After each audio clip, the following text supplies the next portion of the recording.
Here we go. What a journey. It's been 10 years since I first sent an email to this very guest. An email with grammar and punctuation that no doubt would have disappointed my Year 12 English teacher at the time. But that email was met with an opportunity that I dare say very few 18-year-olds have been lucky enough to receive. We're about to unpack all of that and more on this episode with a man who's continuously been far too generous with his time. Hamish McLachlan, thank you for being here. Ben, it's been, when you sort of do the overview, it's been 10 years and it's like that. It has 2015, I was in Year 12. I first sent that email. I remember you replied, I was about to go into an English SAC and you said, give me a call at 3 p.m. and the SAC finished at 3:05 and I was just, first time I didn't finish a SAC, completely rattled, ran to my car, jumped on the phone. But I wanted to ask, what's your first memory of me? Because I have a whole side to a story of how I remember this all unfolding, but what was your memory? Well, I say this to my kids a lot as well. You've got to create your own opportunities. You've got to open, there'll be doors that you can walk through and you've got to open them and then actually physically walk through them. And I remember, you know, when I was where you were at the time 10 years ago wanting opportunities, I made a couple of phone calls. One was to a guy who was a manager of a few of the Adelaide Crows. And I said, this is what I want to do. And he said, ring a guy called Craig Kelly. And I sent an email. That was 1998. It was almost the first email I'd ever sent. I said, how does it work? Like, where does the email go? I got an email back. And I've always been, if anyone can actually get to me, I'm not saying that's a difficult thing, but like if they make the effort to get to me, find out my phone number or find out my email, it's like, I'm going to give this guy what Craig Kelly gave to me. So I remember getting the email from you, and I always say to whoever it is, ring me, because by the time you go back and forth, you've wasted a lot of time. And then I reckon the first time I saw you was a Sunday morning. Is that right? Yeah. And we used to get into Channel 7 around, I used to get in, I reckon, around about 6:30 or 7. Yep. And you were there, and you look exactly like you do now, you know, slightly younger. And it was just a guy that had good manners, lots of enthusiasm. And I think from then on, you know, as a result of those things, I say to my kids, be kind, be curious, have great manners. And it goes such a long way. And like with me, there would have been a million people out there that were better than me at whatever Ned gave me as the opportunity. But not a lot actually get to the point where they're in contact, eye to eye, saying, this is what I want to do. So I saw a lot of me in you or you in me. It's like, let's help Ben wherever I can. And then since then it's been club. And then weirdly, your boss here at Bursty, which is the office where we're filming, is a mate of mine via a business which was my first job, ESP, which became TLA, which has become TGI before he's left and done his own thing. Small world. It is a small world. What do you remember? I remember exactly that. It was, 6:30 a.m. I was up pretty early driving down. I remember having that window down on the highway because I was like nearly going to sleep. And then rocking up at your desk. You weren't in yet and I was just sitting at your desk waiting to meet you. And then from that point, I think for 2 months, every Sunday, I was in at Channel 7. I remember going for coffee with you and Lee Matthews before we went to the commentary box at the MCG and at Marvel. So, I mean, an opportunity like that for an 18-year-old was, as I said, very few people are lucky enough to receive. So for that, I'm forever appreciative. No problem. But the interesting part about that is, and somebody said this to me only when I was traveling around the world last year with the family, I said, you know, what have you done? I said, this and this and this. I said, I've been very lucky. They said, everyone gets lucky, but not everyone uses their luck well. And I think that's right. People have doors that open for them, but they can't see that they're open, or they don't actually push them open, or they don't walk through them. You had an opportunity, someone gave you my email or however it worked, and then from there you've made every post a winner. So, you know, big plaudits to you. I appreciate that. From there, I want to dive into a little bit about what I learnt from you at the time. So I was in a position where I reached out because, like any 18-year-old, I didn't really have any skills that were related to work. All I knew was that I was passionate about footy and I wanted a taste of the industry, and you were able to provide me that, hence following the path that I have. But I learned a few things just from asking and observing. One thing that I really liked was you told me you weren't an expert. Your job was not to give your opinion because no one cares what you think. And I think that's been really valuable, and especially for me then going to Clubland, where I learnt so much that now I don't know half of the things that are going on at the AFL. We say we're surprised about team selection and different bits and pieces. When you're internal, you're not surprised about anything because you've got all that knowledge. So it would be silly of me to give out my opinion because no one cared. So I think that was a really interesting take from your perspective. Yeah, well, I never played at AFL level and I've never coached at AFL level. So my role, in my view, is to ask all the people that have and know what they're thinking. So people like me at home watching get the best information. I always am frustrated when people have opinions on opinions on opinions as opposed to asking. You know, I say to the kids, ask questions. Bit the same from my end. If I'm sitting next to Luke Hodge and Nick Revolt and Kane Corns and Lee Matthews, who was there on the Sunday with you, who's just a legend, it's like, they know, they've been there, they've experienced it, they've won, they've lost. They've been at club level Lethal's been there for 30 years. It's like, let me ask you so everyone at home can know. But it's a bit like that in life too. Like you and I with Goody, then your boss, it's like, tell me what's happening here, tell me how this works, tell me how many people you've got, what are you doing?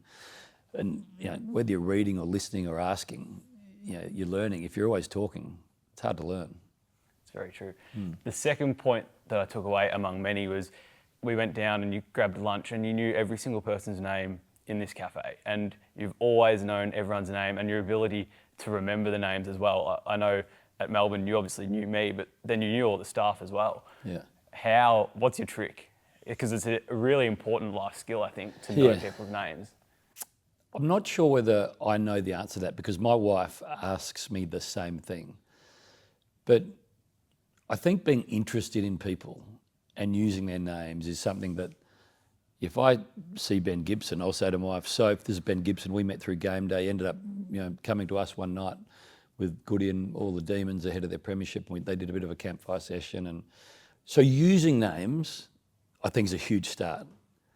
And I'm not quite sure whether I've got better with names over the journey, but the thing that I know is if 3 people walk in, so tomorrow, on Wednesday, I'm going to play golf and I'm taking 7 people to play and a few of them know each other, but at the start of the day, I'll always say, this is James Blythe, this is Gillen's brother-in-law, he works at Ted's Cameras and Minimax. This is Richard Burnett, he started BFT, he and I are in a butcher together called Marcella Ria. 2 kids, 3 kids, you guys are playing together. And so I like putting people together and telling their stories. And a name is critical with that. It's a long way of saying, I'm not quite sure why I'm good at names or good with names. If I walk into a room and someone says, hey mate, it's like, or if they say, hey Ham, well called on Thursday night, or how's Miller going, or Sophie, it's like, okay, now we're going. I think it's an important skill to have. Yeah. Preparing for an interview, like you would know, gives you an opportunity to take it in any which way you like. And obviously I wanted to cover off a little bit about how we met, but then I decided I want to shape this in a way where it's an opportunity for me to, like I've done for 10 years, learn off you. So that's kind of how I've decided to angle this interview. So whether people find it interesting, hopefully they do, but I think I'm going to make the most of my time with you. But I do want to start with what your dream is. And from my perspective, you've reached the pinnacle, you've hosted the Brownlow. I mean, calling out the winner of the Norm Smith medal, like that's right up there. But to you, have you achieved your dreams? Is there more that you want once you get to that level? Where are you at in your career? Professionally? Professionally. Professionally, I never imagined that I would achieve the things that I have. I've been unbelievably fortunate. I grew up on a sheep farm imagining I was kicking the winning goals, and I was never good enough to get drafted. Blew my knee up, had 9 ops, I think, 2 recos. But I always just loved watching sport, and I always used to hear these voices of the Richie Benos of the world and Tony Greggs and Bill Laurie's, but I think Bruce and Dennis were the 2 that shaped me a lot, because in South Australia you're watching VFL and AFL, up until the 80s VFL, and then the 90s turned, and Bruce was South Australian, and there was this sort of myriad of events that happened, and a guy said to me, do you want to do a pilot? Have you ever thought about doing media, television? It's like, no, but yes, I'd love to. And they put me in front of an auto cue, and it's like, it was pretty basic, and he said, no. It's like, can I have one more go? And they said, no. I said, can I come back tomorrow? I want to put a panel together. I'm better just talking. And I brought back a few mates through the world that I was living in, which was ESP, Sports Management Group. Andrew Thompson, who I'd lived with for a while, Nick Holland, who weirdly is now coaching my boy Lex in the under-9s at Pran, Grant Hackett, who I'd met along the way, and we did a panel, and they said, oh, that's okay, there's something here. So then you get given a TV show on a Sunday morning. I'd never been on television, that's where you and I met. And you do that, and then they say, do you know anything about horse racing? It's like, well, I used to go and watch track work before school at Lindsay Park, and we rode a horse to school, and then, like, do you know anything about tennis? And tennis was, when I was growing up, like, that was my sport. And then you think, where does this go? And then suddenly, you're hosting night one of the Australian Open with Federer playing on centre court. It's like, how's this happened? And then at the end of the Aussie Open, you're talking to Federer with the trophy next year. It's like, this is ridiculous. And then when Bruce didn't want to do the Brownlow anymore, Gary O'Keefe at Seven rang and said, we want you to host the Brownlow. It's like, this is impossible to believe that this is all happening. And I remember, I don't think it was the last year, I think it was the second or third last year we're at Crown. I reckon it might have been Patrick Cripps's win in 22. And I come out from behind a wall and Gillen's sitting on the desk reading the votes. And Gillen said, hey, it's like, yes, it's weird, isn't it? It's like, this is so weird. Like, we're a town of 260 people, and this is football's night of nights. He's reading the votes and I'm hosting. It's like, this is crazy. And then Rio, the Olympics, and then Pyeongchang Winters in 18, and Gold Coast Com Games, and then Tokyo and Birmingham. It's like, how am I hosting these things?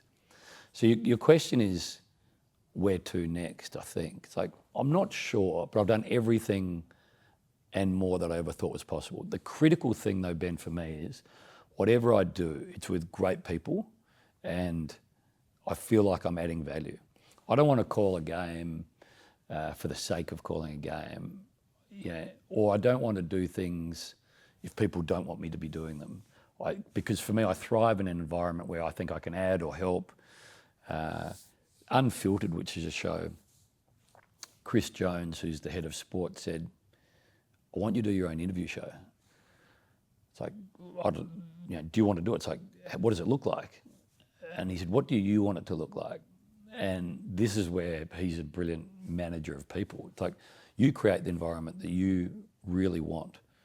Because if it's live on a Wednesday night, I don't think it gets the best out of people, because they're walking into an environment with lights and maybe an audience and lots of cameras, and it's live. I said, why don't we, couple of milk crates in a warehouse? Yes, sure. It's like, wear whatever they want. He goes, yep, jeans and a t-shirt, yep. Do whatever you want. Just make it fun for everyone. So he's brilliant like that in terms of creating a world where it's enjoyable for me. And he said, choose who you want to. You'll get the best. If you know them, you'll get the best chats. I'm not going to tell you who to interview. So again, long-winded answer, but I just want to do things that are fun with great people, with purpose. And if those boxes are ticked, I think it'll always be an enjoyable ride. I don't want to do weekends anymore, because Lex and Miller and Indy have got this 6-year period where they're playing sport Friday, Saturday, Sunday. I just love watching them. So I said to Jonesy, I want to do Thursday nights, I want to do Unfiltered. Can that work? He said, well, make it work. He said, I can't pay you for Fridays, Saturdays and Sundays if you're not doing it. It's like, that's okay. But so now it's like, I love doing Thursday nights. I love doing Unfiltered. And where it goes, I'm not sure. I would love to have, to answer your question specifically, a really good crew where we own a really fun project together that has purpose. What would that look like? Like, I would love to own and be a part of a process where you go and make a difference. You might sit down with Barack Obama and he says this is what I want to do, and from that you go and create it. You might do 10 over the next 10 years, but if somehow you got to sit down with Ryan Reynolds, and Ryan Reynolds said, this is really important to me. So you do the fun bit and have a voice which becomes a movement, not unlike what you guys here have done with Ned Brockman. So here is a guy that's running to work, sees homelessness, and you build a movement and raise millions of dollars collectively. You're the engine behind the guy that runs. That's fun. But the premise with all of it is good people with purpose, having fun. And then you wake up at 60, which for me, sadly, is only in 11 years. It's like, that was a good decade, as opposed to begrudgingly doing anything. And I understand that we've all got to pay all the bills, but I don't think working and having fun is a mutually exclusive exercise. And if I can somehow make sure that, like I look at Bruce, I don't reckon I've ever seen him be anything other than totally engrossed and enthused in what he's doing. And he makes everyone play bigger and better around him. So he, for me, is a bit of an icon and a bit of a benchmark as to, if you're not enjoying it, don't do it. But if you are enjoying it, just embrace it and love it and bring it to life. And I hope I can do that fathering and husbanding and calling and interviewing and even doing this with you. It's like, if you're going to do it, have fun. We've had a coffee, spoken to a few people. I'm going to rent a desk in here next to you and our lives continue. Honing in on some of those skills, the interviewing, the calling, they're quite unique, I guess, in the industry. How do you go about improving? Do you seek feedback from people? Do you rewatch your games, rewatch your interviews? How do you improve on those things when there aren't a lot of people around that are actually doing them to a level that you are? It's excruciating to watch it back. Excruciating. But it's the only way. So when I do an interview, I'll say, that went well, or that didn't go well, why? And I think the interviewing piece is, a lot of it is in the preparation. You're clearly well prepared. You're clearly ready to sit down and talk. And I think that's a huge part of it. If you're not prepared, and I remember Bruce McAvaney said, and I've said this before, but before I went on air, I asked management if I could have 5 minutes with Bruce, and he gave me 3 bits of advice. And the first one was, do this much preparation. You'll only use this much. You don't know which it's going to be, so you've got to do it all. So be prepared. Don't go on air wearing anything you're uncomfortable in, because you'll be distracted and lose focus. And then the last was, don't try and be anyone else. You'll be a bad version of them. Be the best version of yourself. So the preparation piece, got to tick that off. And then the review piece, I think, is really important. The other bit, I think, is having a group of people around you that you trust, that that actually know your craft, but are also open enough with you to tell you yes or no. And I think Neil Danaher and I'm not sure where this comes out, it might be out after next Wednesday, but Neil and I have done an unfiltered. So I would text him stuff, he would use his eye gaze machine, text an answer back, and we'd go back and forth for 3 or 4 months. And then we've got his answers and put them to his AI voice. And then, but I said to him, I've read a lot of things over the years. I've seen some things that have helped me.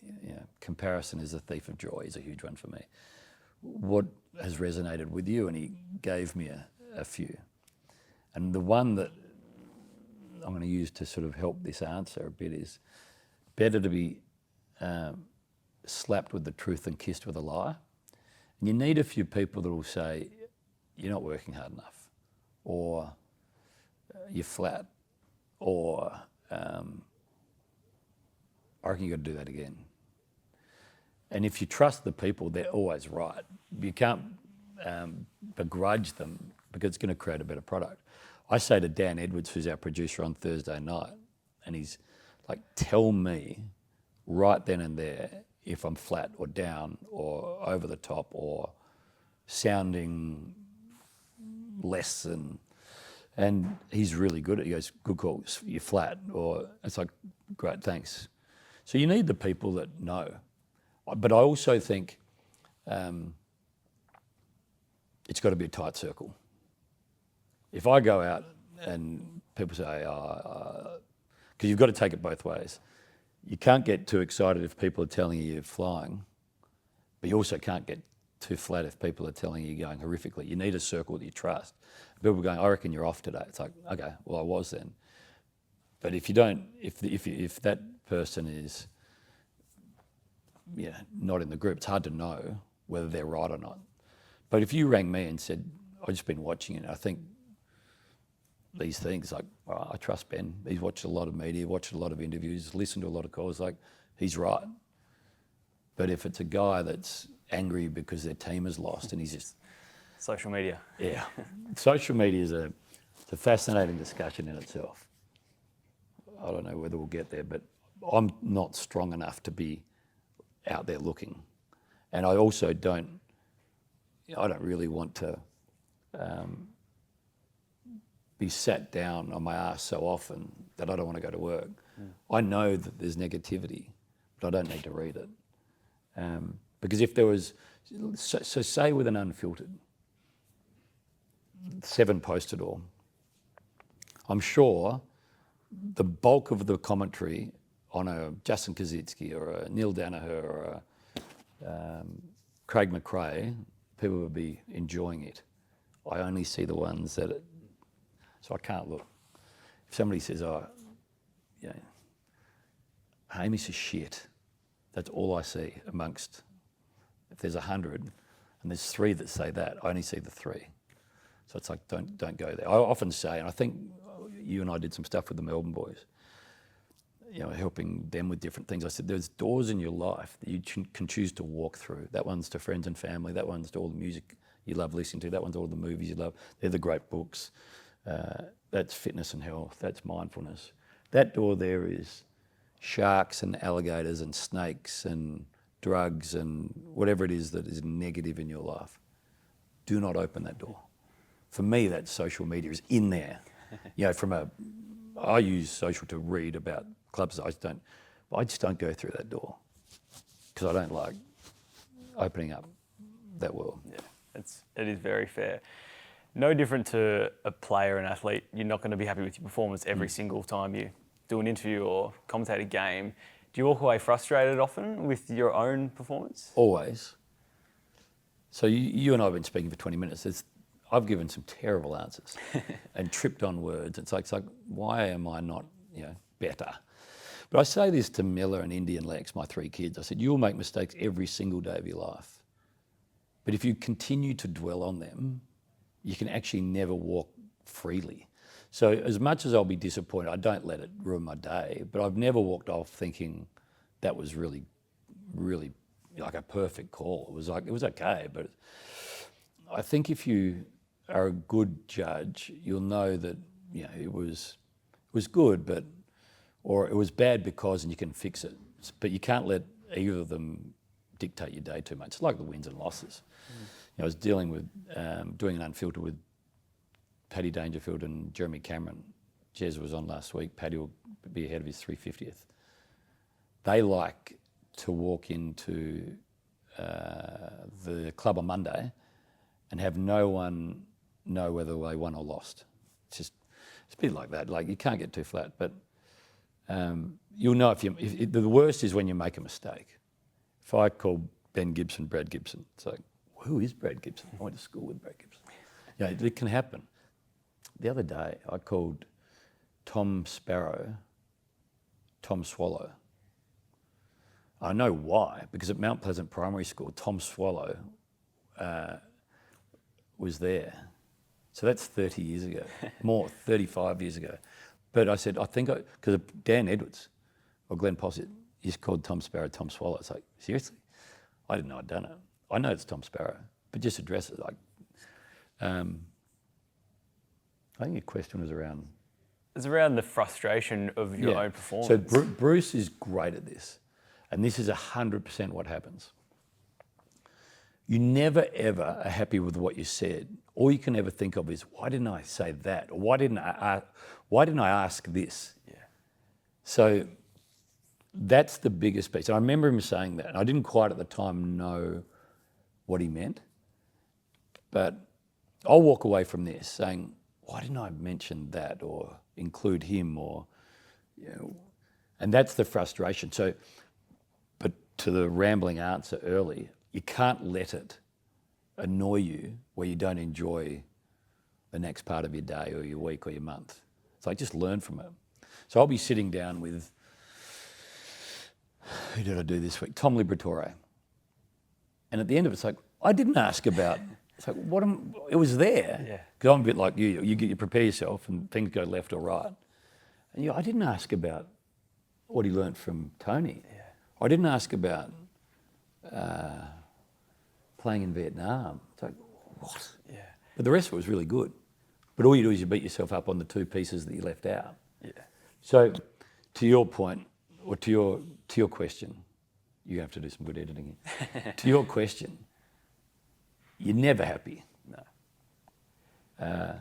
All you're doing is thinking about what could have been.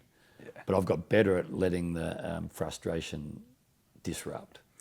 It's comforting to hear because that pretty much describes how I feel after every single podcast. And like I did Joel Smith a couple of weeks ago, and I just didn't get the chance to hone in on what he was thinking on match day. Yep. When the tester came over and he had drugs in his system. Yep. I asked a question and the answer goes one way, Yep. and then you have this choice, and it's been the same with a few of your answers, especially when you talk a long time in the answer, you end up a long way from where it started, and you have the choice, do I take the next question on the path that I want the interview to go Yep. there, or do I double back, but then I lose the chance to go back down that? Yeah, and I think I'll do that a bit. I'll say, can I just go back a bit? And I think you'll get the confidence to do that. But it's not so much for me what... the mistakes are natural. Like, you'll always make a mistake, trip over a word. It's what, it could have been better if.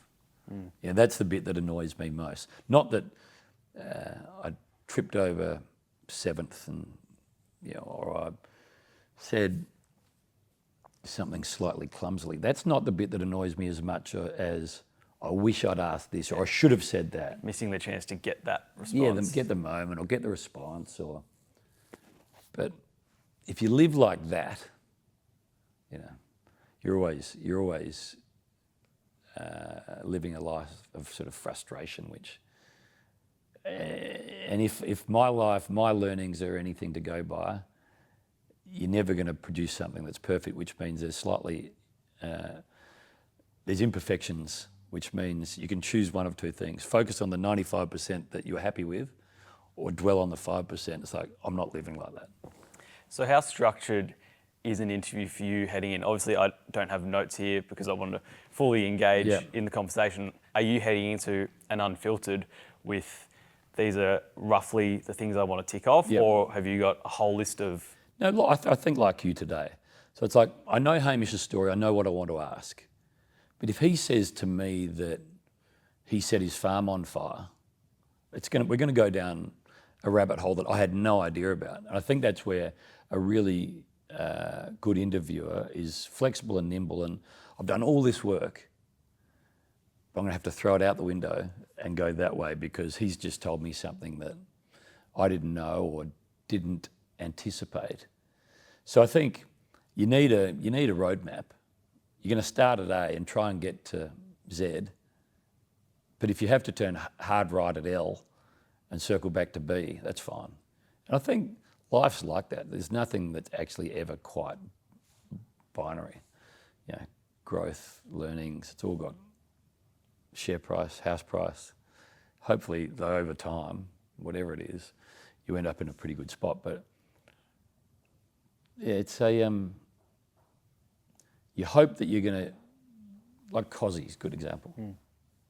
Tell me where everything started, where did it go wrong, what's been the deepest point, and tell me it's going to be okay. That's sort of the roadmap. What happens in between is up to Cozzy a bit, and where do we dance together? If I was going to sit down with Bruce, it would be, you didn't finish school. You went to have a bet on a horse in Victoria, and on the plane on the way home, sat next to someone who changed your life. So that's sort of how it starts. And then there's unbelievable content all the way through to now you can choose to do whatever you want to do. Why are you choosing athletics and horse racing, and will you ever, so how do you get there? And you don't know how you're going to get there until he starts talking. And you may never get to where you want to go, but it'll be awesome. That Cozzy interview, I noticed you used a lot of silence and you just waited. And as a result, he probably shared more than he was going to. What's your balance between diving in and asking a question? Like even in your answers, some of these that have gone for probably 3+ minutes, there's been times where I've wanted to dive in and ask you a question on what, but then sometimes you miss the gold, and the golden rule generally is never cut off the interviewee. Yeah. So is that a big tactic for you to leave space? Whether it's a tactic or I just feel like there's more to say. You know, the Cozzy interview was pretty raw, but also he was saying things that he was thinking about a lot. And I was never quite sure whether there was more or not. So benefit of the doubt until I'm absolutely sure. Dad rang me because he said he's unfiltered out. I said, there's a couple out. I said, tell me if you like any of them. And he watched the Craig McRae one. And he said what you said. He said, there was a moment where you paused and I thought you were going to speak and you didn't. And then it got very emotional. And I said, it's funny, that wasn't a tactic. I was crying. And he said, I thought you were emotional. So your point is right. You don't ever want to cut anyone off until they're finished. And I think even with Richie, one of Richie Benno's great pillars is don't say anything unless you can add value. Sometimes you can't, so you're quiet, and then more value will come. I remember Saul Stein, who I think when you came into Seven, he would have been head of sport. He's out of Sydney. He always said to me, particularly when the tennis was on, he said, 2 players walk out, 3-2 in the first. One will serve, and then the next will serve, and then they'll change ends. He said, I don't care if you don't say anything in between, walking out and sitting down. I said, how come? He goes, crowd, ball, shoes, ball on racket, umpire, applause. He said, screech of the court. Let the sounds of the game do it. And sometimes silence is sounds of the game. I remember Bruce said at the end of Novak and Rafa, I think it was 6 hours, longest final ever, 6 hours 12, I might be wrong on that. He said, play the last point, standing ovation, let it breathe. And then he said, there's nothing I can say that'll do justice to what we've just seen. It's sort of perfect. So yours was around silence, and reading the moment. I think it's like when you're having an argument with your wife. Sometimes you want to say something, don't say it. Interviewing leads to storytelling, and storytelling is something that you are really good at. And I know I wasn't quite at Melbourne yet, but you went into the club and did a bit of a workshop with the staff there. Is that something you've just developed, the ability to tell a story, I guess, succinctly at times and be able to capture the attention of the audience? I love the fact that you say at times because I've been waffling. I think storytelling is one of the most important parts of life. And you say, well, what do you mean? So if I can tell my kids a great story about how important it is to have manners, that's a really important story for them to hear. And if they enjoy and believe in that story, manners follow. I was telling you in the room, when I played tennis, I was deep into the nationals. I was wearing Pumas and the Adidas rep came over and said, I love the way you play. I represent Adidas. Could I give you a pair of shoes? What size are you? And as a result, I fell in love with Adidas because they were generous to me. And the storytelling piece for me, and I've worn Adidas ever since, but the storytelling piece for me is around emotional connection. So I use an iPhone because Steve Jobs told this great story about how the iPhone would change my life. So I walk in, buy an iPhone. And as a result of him never really letting me down, and for me, there not being an easier or better option, I've had 15 iPhones and I've got an iPad and I've got a Mac, and I think what has happened naturally is as a result of me loving stories, telling them, hearing them, and seeing how they can affect people and where it can take them and what belief it can give them and what energy it can give them, I try hard to tell good stories or get good stories told to me. I mean, that's what Unfiltered is. Like, tell me your story. And I know the power of them. I remember watching Pat Cash and Ivan Lendl in the US Open semi, I think. It was 5-all in the fifth. And I just remember being moved by, Flashing Meadow and this Aussie that was on the biggest stage of all. I could see how it all worked. And for me, that was just where did he start? How has he got there? Ian Barclay was his coach. Like, tell me how all this works. So you then start reading. And I remember year 4, 1984. You're about 13 years, no more. How old, when were you born? 96. Oh, yeah, okay. 12 years from being born. I remember doing the year 4 project at school on the 1984 Olympics. And they said, go and research. How is the Olympics, the movement, where was it formed? In 1896, it was the second, the modern Olympics in Athens to go through. I thought, this is the most amazing thing of all time. And then Dean Lucan, who was a tuna fisherman in South Australia, middle of nowhere, Port Lincoln, won the gold in the weightlifting. It's like, so anyone can win an Olympic gold. So I loved, then I would go down the Dean Lucan path on where and how, and you and I have spent enough time together. For me, I love the fact that the players do these incredible things on the field, but like, where did it start? So storytelling for me is, like, my kids, tell me something from when you were young. That's their big thing, bedtime. Last night I had a dinner with some mates, and I said, how did you guys meet? And the story is what I love. It's like, guy out fishing, cuts his leg to pieces, needs a surgeon, rings a guy. He said, there's this guy who, and ends up being the best man at his wedding. And it's like, okay, now I piece it all together, as opposed to you two are mates. It's like, but how? And then back to what I was saying earlier with the kids, ask questions, be curious. And what happens is these interesting sort of stories get told.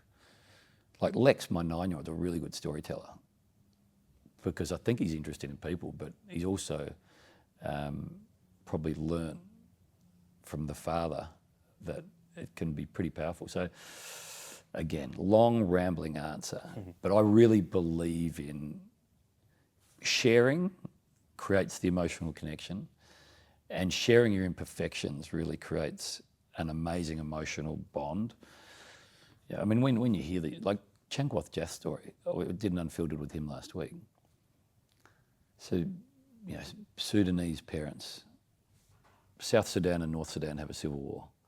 His father's handed a gun to become a child soldier when he's 10, 11, 12. So then he becomes a pastor.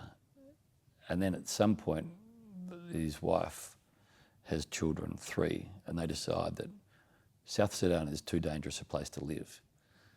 So they walk for a week to Ethiopia with 3 children. And they walk past families who haven't made it. Food, water, heat.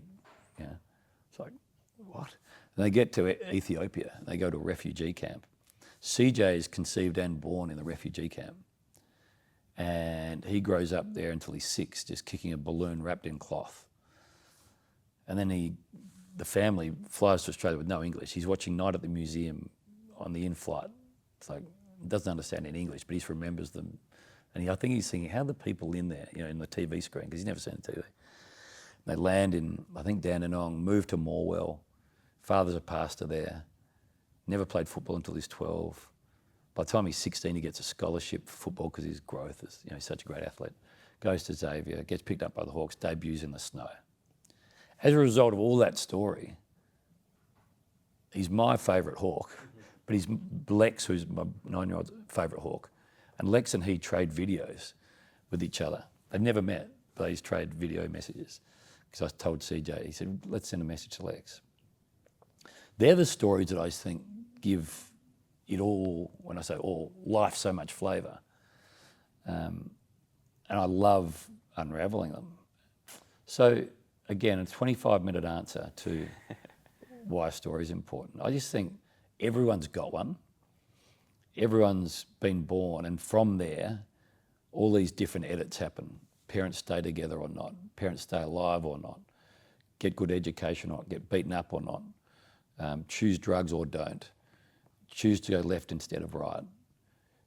Get diagnosed with MND or don't. You know, have you won the genetic lottery at the start or haven't you? Are you born into a family that's loving or horrific? It's like, then when you start picking at them, it's like, I cannot believe CJ's ended up at the Hawthorn Football Club after being born in an Ethiopian refugee camp. Or that Neil Danaher, once diagnosed, decides to go down that path and change all of our lives. It's like all these incredible people. If you don't know about them, you're less rich for it, I think. And because you are interested, you are obviously able to recall all this information, which then helps, I guess, if you're calling a Hawthorn game, you can provide that extra insight. So how much additional research do you do? Obviously, for the Brownlow, you know probably the top 10, every little bit about them. For a game, you obviously need to know every player from an identification point of view, but also being able to add some extra information. Yeah. What time do you spend preparing, and what's your preparation process look like? It was different in '09 when I started calling. So at the very start, because I hadn't called any, it's like, I just got to get the ID right. I can't make a mistake on the player. Then what happens is, as the years go on, you start to get to know the players. So day one, I meet Ben Gibson. I know that Ben Gibson's keen to get into media, reached out to me. But as the years go by, you sort of start to connect a little bit. It's the same with the players. And ID first and foremost, then what can I add for the viewer to be interesting? And I'll go, I mean, you saw me at Melbourne. I love coming down to the club and talking to the players and talking to Alan Richardson or Goody or whoever is there and say, what's Harry Sharp's story? Why didn't he make it? So then when the right moment comes up, you try and add. The trick is, and I'm not good at it, it's like, why do you say that's completely irrelevant to the situation? Who cares, you know, if he's just put in a pumpkin patch in the backyard? But Bruce always said this, he said, don't try and force it in, just let it come in naturally. But to Bruce's point also, if you haven't done the work, it can never come in, so you've got to have it. I've always sort of been of the belief a bit that you can find out the wins and losses and the stats yourself online. So Bruce is a numbers guy. I like the emotional storytelling piece. I remember when Kobe Bryant came out, I didn't know anything about Kobe other than he was a Jet, played for the Lakers and won 5 championships in 20 years, but I didn't really know anything about him. So once you start going down the rabbit hole, like you would with your guests, you sort of become, you try and do an MBA in the individual, and then you try and work out what don't people know. There's no point regurgitating what people know. What don't people know? And then how do I ask that? And then what happens to your point earlier is they'll give an answer on, take Adam Saad, on religion and the weight of expectation and feeling like disappointment. It's like, well, were you ever going to give up? I had no money. I didn't even know how I was going to pay next week's bills, but you know, I just felt like, you know, there was a path for me here. So then you pick out that, well, how are you getting by? I was living with mum and dad, and that was so all this stuff comes from being overlooked in 3 drafts. I think you're good at it too. It's like there's a thread here somewhere. Like when you pick at it, where does it? Suddenly the whole chair's fallen apart. And it's like, well, what's in the chair? It's good. Commentary is a bit of a team sport. So once you've got all this preparation, the information, you do have to bounce off each other. You've mentioned Bruce plenty of times. Are there commentators that you particularly enjoy working alongside? Yeah, I think the chemistry's huge. On air, I think you can tell when the callers get on well and when they're a generous caller. Bruce and Dennis, 2 of the best callers of all time. Bruce was the master at getting everyone to play 10% better. And people would lift, you know, because he was around, and he would bring people in, and he would say, if he kicks this, that's his 700th, 3rd Tiger ever to do it. It's like, But he, as opposed to him saying it. Yeah, I've told this story before about, we used to do this pre-game on 7 Mate, and he would come in at 7:26 ahead of clicking over to 7 at 7:30, and I'd get out at 7:30 and go and polish his shoes. But the last 4 minutes would be just Bruce and I would always say, what have you loved in sport this week? And we'd always he'd talk about something he saw. But in the pre-game production meeting one night, he said, I want to talk about Jordan Thompson. Journeyman, New South Wales, really good player, but never quite been able to crack it. But last night he beat Andy Murray, first top 5 scalp ever. Beat him in straight at Queen's, at lead up to Wimbledon. And he said, do you know that's the first time Andy Murray's been beaten by an Australian? It's like, really? Yeah, never lost to Leighton. I said, what about Pat Rafter early? No. Never lost to Philippoussis? No. It's like, wow, I didn't know that. 17-0 he was. It's like, so we go on air. Bruce, where do you want to go? He said, I want to go Jordan Thompson. Last night he beat Andy Murray, went through it. He goes, Hamish, you said to me before the broadcast started, Andy Murray had never been beaten by an Australian. He said, I didn't know that. So, your question is, who do you love working with? You love working with the people that play as a team, that make you want to be better, and you can help them where you can. But I had a mate the other day, he sent me a text, we're looking at a project. He said, I want to be surrounded by people that are better than me. People that I can learn from and that can challenge me and show me. That's a joy. When you're working with a Bruce or a Dennis, they're the best of all time. So if you can work with the best of all time and learn, great. If you, like Daisy Pearce, no one prepares more than Daisy. She's just a jet.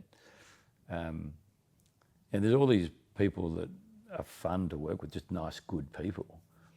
Al Nicholson, he's now doing Friday nights. Anytime I call with him, he's just a beautiful human that is very good at what he does.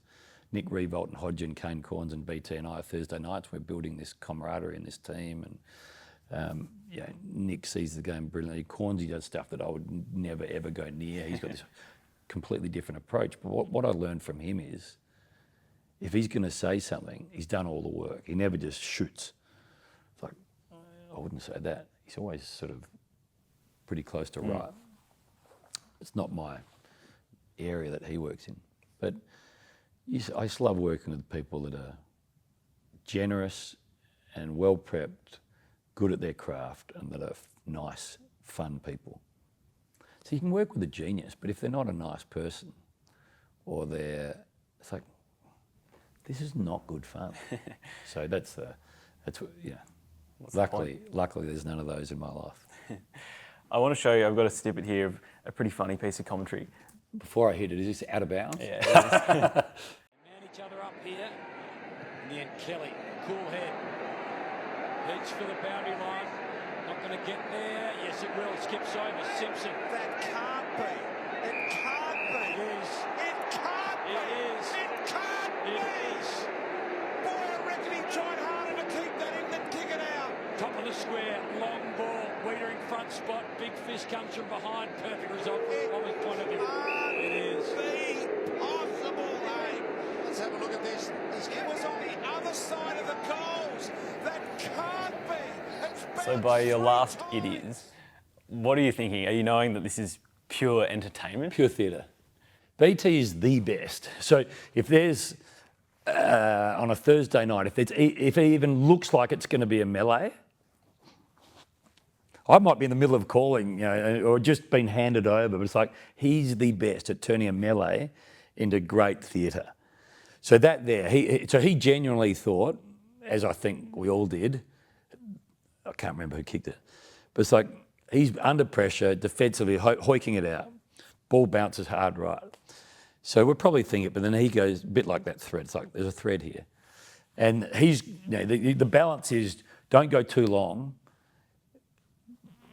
arguably, the 37th one. But I love watching that back even now. Those boys, Shepmates? Yeah. They did one to that. And you, again, to what I was saying, you try and help him get to where he wants to go by playing your little role. It is It is, you know, it's like, but not be, if it's his moment, Yeah, but feed it. feed it. Just fan the fire a little bit if he needs it, otherwise get out of the way. But yeah, Bruce and Dennis were brilliant at that waxing and waning. They were just so good together. Bristle is, what did he say last? It was Nate Caddy.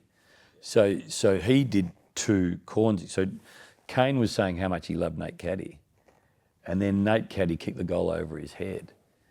And then Bristle brings that thread back in 10 minutes later saying, yes, I love him. We're all in love with him. You know, so it's like, you try and make it work. But the other thing is you've got to remember is the people, you've got to somehow get the balance right between commentary, pure play-by-play, and entertaining, and not going too far where you're pissing everyone at home off by focusing on your conversation that is distracting from the stars and the game. And that's a hard balance to get right. On the flip side, for all the fun and the joys of the job, you sort of alluded to it earlier, is the sacrifice. Yep. And obviously you've got your wife Sophie and Miller, Indy, Lexi at home waiting for you when you travel interstate. You have a late night, an early start. Obviously you're trying to stick away from weekends now, but how tough has that been to sacrifice? I've got no doubt you've missed a lot probably in their lives because of work. What's the balance for you? If you said to me, what's your biggest regret? It would be missing out on mates' weddings and 30ths and 40ths historically. I regret that. And I regret not being at the farm or with mum and spending time with all the people you love. So I probably realised that a few years ago. Now the balance with that is you do all the work to get to a point where you can have a conversation with Chris Jones and say, I want to do Thursday nights and unfiltered to free up this next 6 years. And with freeing up the next 6 years, you give up obviously a seat at the table with a lot of stuff. But the most important piece for me is now, Sophie, Miller, Indy, Lex. So great example last week. Indy did well enough at her school cross country to go through to the districts or whatever it is. And we'd had Tom Liberatore locked in to do the unfiltered. There was no way I'm missing Indy run. So I ring Glenn Poss. I said, mate, I can't do that time. Is there any way Tommy can do it earlier? 10 minutes later, yep, we've moved it forward 2 hours. So you can do both. Or we'll do Tom another day. But Indy's only running that day at 1 o'clock at that district's cross country, and I'm not missing it anymore. So I'll always get the flight back if it's 5 a.m. or the red eye, not to miss whatever it is anymore. So historically, I've given up a lot. And it's a regret, but probably a lot of it was important at the time. But yeah, am I really going to miss my sister-in-law's? So Gillen's wife, she had a 50th last week. It was Geelong and the Western Bulldogs. I rang Gary O'Keefe. I said, mate, she's 50. He goes, it's a big game. It's like, I'm missing it. And it transpired that my old man's partner had died and the funeral was the next day and I didn't need to miss it. But it's like, I'm not missing any more 50th. And that's a learning, I guess. I say this a lot. It's like, in my world, there is my family and my friends. Then there's a huge gap to everything else. And I reckon for a while, they were in the wrong spot. Moved it to the right spot now. Having your time again, though, would you change all that? Because to get to this spot, you need a bit of that. Like right now, if you offered me that, I'd probably give it all up. Give it all up because you need to do something to get there. And you are now in such a good spot that you can have that flexibility. So and you say it's a regret, but do you... maybe it was a necessary regret, a necessary, a series of sacrifices that were necessary at the time. I try not to have any regrets, but I wish that there were times when I'd said no and it still would have been okay. I was with Nat Fife, I think, is one of the more incredible humans. He and I went for a walk before the Dockers Collingwood game. And he said, what did you learn from the 16 months away? And I said, a few things. One is time with the family is the best time you can possibly spend. And the other one was, it's going to be okay. He said, what do you mean by that? Like, it's all going to be okay. And he at that time had the hammy. I said, if you come back and play 50 and win a flag, that's awesome. It's all going to be okay. If you don't come back at all and you finish now, you're going to do unbelievable things. It's all going to be okay. If I back then said no, it all would have worked out okay anyway. Now, that's a bit of a sort of an airy-fairy answer, but I think you've got to trust. If Channel 7 rang tonight and said, we're done, we're not doing any more football, there's no more unfiltereds, it'll be okay. I don't know what it'll look like, but it'll be okay. I'll find great people to do good things with, and I'll back myself to do the work required to have the next phase. But for so long, I was worried that it wasn't going to be okay. And that's the learning. You're really good at what you do and you work your ass off, it will be okay. Is saying no something you've had to learn? Because it can be a tough thing. And powerful too. No, I can't. Tom Liberatore, Glennie, I can't do that. I'm sorry. I'll make it work. No's to Chris Jones. You know, Jonesy said, I really like you to, if you're calling Thursdays, can you host post-match on Fridays? Like, I so want to coach Lex in the under-9s. He goes, you sure? It's like, yeah. He goes, no worries. Whereas 10 years ago, 5 years ago, yeah, I'll do both. Thursday nights at the Prahran Football Club, from 4 till 5 he trains. Then the joy I see with him cruising around with all the others, Indy and Miller, the sisters, watch and kick the footy, sausage sizzles on, all the parents around. It's like, that's the best 3 hours of the week. For whatever, you know, and again, I'm very conscious that you need to be in a position where you can say no. Often you can't, you know, you need to pay the bills. But I've been lucky on a few things. It's like those hours for the next however many years he's at Prahran and the girls are around, because soon enough they'll be at uni, hopefully in Melbourne, but chances are no. You know, they get married, hopefully they're in Victoria, chances are they're not. Like, hopefully they've got jobs, may not be here. It's like, I'm hardly going to see them anymore. I'm not giving up Friday night sausage sizzles. Yeah, but no is something I've learned, and I'm glad I've learned it. I've heard you've been doing some umpiring as well. Random where the sources come in, but how do you go as an umpire? Umpired yesterday morning. It was a draw. So umpires at the end of every quarter have to go and do scores. Yesterday, I'm waving my point at my end. I'm waving. The goal umpire at the other end isn't waving. I can see he's on the phone. He's missed it. So I thought, he's going to have missed this. And we're talking under-9s? Under-9s, Prahran. So I walk into the middle. I said, before I give you my score, I think you're a point short. And he goes, I've got 3 behinds. I said, 4. He goes, oh. I said, I waved, but you didn't see it. He goes, right. And I checked just to make sure. It's a draw at the end of the game. So as the siren goes, the goal umpires have to, and all the kids are coming, what's the score, what's the score? It's like, I think it's a draw, just hang on. So then you tick it off. And then Nick Holland, who's the coach, he said, we won by a point. I said, we didn't. And he goes, yeah, let's go through it all. He goes, you know, we go through, I said, you've got it all right. He goes, I've added up incorrect. It's like, thank God. The pressure. So this is why I'm really, like, anyone that criticises umpires, it's like, have you umpired? Even goal umpiring. Like, it's like, I think that was, like, if it's a Prahran, Lex's Prahran, if it's close, I can't always go the lower of the scores. Yeah. Because the last thing I need is, so yesterday, it's funny you bring that up. But yeah, I just love being involved. Carrie runs the Prahran under-9s. I said, Carrie, every week I'm goal umpire, unless I'm not there, just give me a job. There's so many people do so many unbelievable things for football clubs, for netball clubs, for basketball. It's like, how do I help? You know, and I love being involved. I love, you know, Dad showed us early on, it's like he was captain of the local club at home. It's like, put the bins out, put the goals up, let's mark the grounds. How do we make this a great place to be? Get behind the bar, you're serving, you're on the side.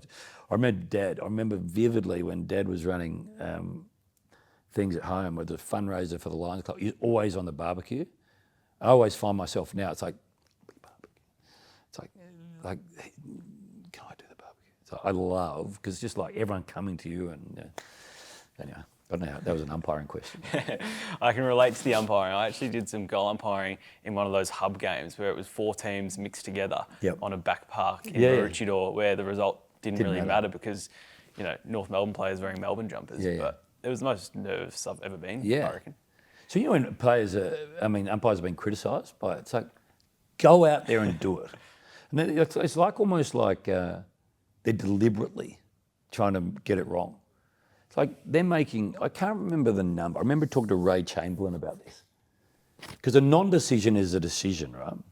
So if the ball is over there and it's in a pack and gets spat out, you're making about 7 or 8 decisions or non-decisions at any one time.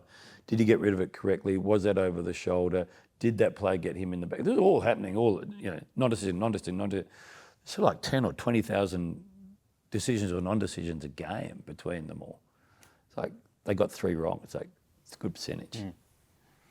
I've got one last one for you. This is for no interest other than myself, really, but what's going through your mind when you call this? This will be bad. Ben Gibson runs some water, gives Fritsch the nod. Do you know what I'm doing there? We spoke about names earlier. Like, I know your journey. You and I have met. It's like, why wouldn't I mention your name? Gives you a thrill, gives your family a thrill. Shows that, there's a lot of people that make this all work. Like I was just saying then with all the clubs, it's so many people make it all work. When was that? That was a 2021 qualifying final. Melbourne, Brisbane in Adelaide.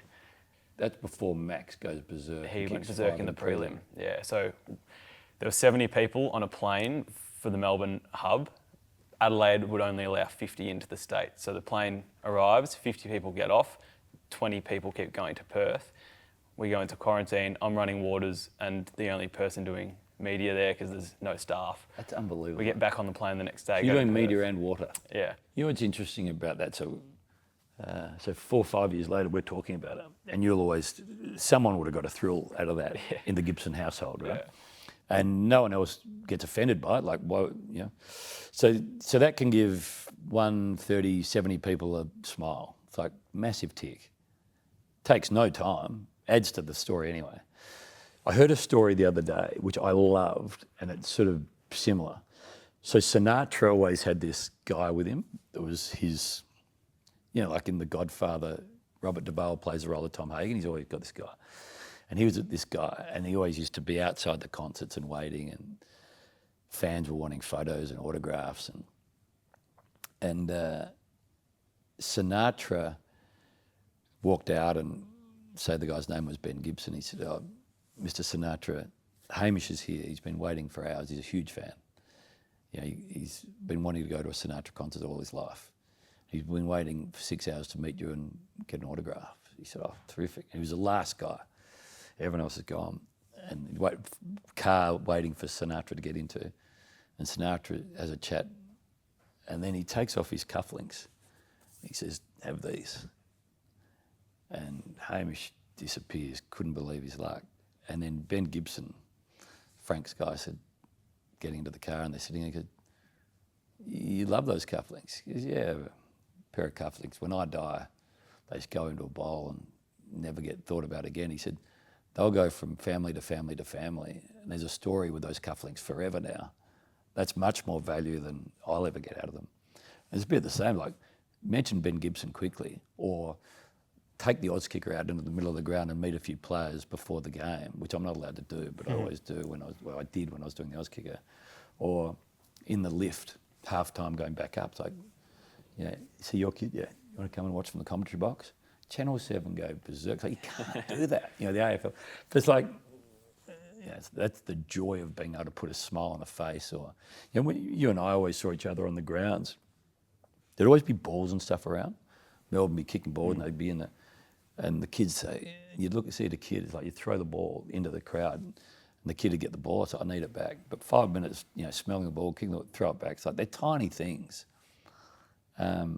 Adam Sard said it the other day. He said, you can always make someone's day better. There's a stick on the road, throw it out of the way. Or smile at someone and they'll smile back. You don't even have to say anything.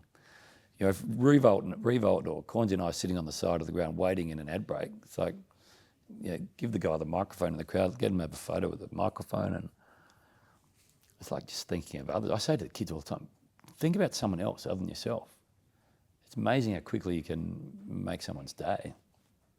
So yeah, it's been, I've had a very privileged life, and I've been surrounded by very generous, caring, kind people. And I think it, hopefully, if you said at the end of, you were doing the eulogy, hopefully you'd say, yeah, Hamish was kind and sort of tried to make people's days better. That's enough for me. No one will ever talk about the commentary or the businesses or anything. It's like, how did he make you feel? Like, he was actually quite nice. Well, you've had a huge impact on my career, and I really appreciate your time once again. I said at the start I wanted this podcast to be an opportunity basically for me to pick your brain, and every time I'm with you I learn a lot and feel like I get better in my career. So thanks again for jumping on the pod. Did you learn anything today? I learnt plenty, and I'll tell you what, I'm going to be editing it, so I reckon I'm going to learn it all over again. It's always a pleasure, Benny. Thanks for emailing me years ago. Thank you, Haim.